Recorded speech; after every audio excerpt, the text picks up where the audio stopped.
બેન તમે ક્યાંથી આવો છો અને કેમ સુરતથી છે કે અહીંયા પ્રચાર કરવા આવ્યા છો?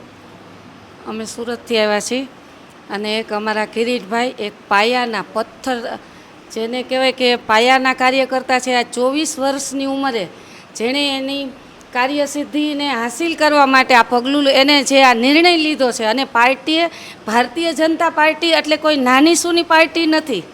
અને આપણા મોદી સાહેબ તમે જુઓ છો કે સાહેબે કરેલી આજે અત્યારે આપણે સિંદૂર ઓપરેશન જોઈ રહ્યા છીએ, તો એ એક જેને આપણે આ પાર્ટીને એક ગૌરવ આપી શકીએ એવી પાર્ટીમાંથી અમારા કિરીટભાઈને અત્યારે એક કમળને ખીલાવવા માટે એક બિરુદ આપેલું છે. અને એ કમળને ખીલાવવા માટે અમે એક પાર્ટીના કાર્યકર્તા તરીકે અમે કિરીટભાઈને કમળ ખીલાવી અને દિલ્હી પહોંચાડશી, ગાંધીનગર પહોંચાડશું. એટલા માટે અમે કતારગામથી અહીંયા સુરત આવ્યા છીએ.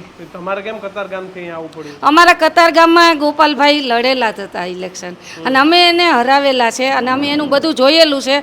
એ જે બોલતા હોય, જે એની લેંગ્વેજ વાપરતા હોય એમાં અમે કાંઈ કહેવા માગતા નથી, પણ અમારો તો એક જ વિશ્વાસ અને નિર્ણય છે અને અમે એક વિશ્વગુરુ તરફ જઈ રહ્યા. આપણા મોદી સાહેબ એના નિર્ણયને અને એની મક્કમતાને આધારે અમે એક વિશ્વાસ મૂકી અને આ પાર્ટીને આગળ ને આગળ ધપાવવા માટે અને એક અમારા કિરીટભાઈને જંગી બહુમતીથી જીતાડવા માટે અમે ત્યાંથી અહીંયા આવેલા છીએ. કતારગામમાં તમારો શું એવો અનુભવ થયો હતો?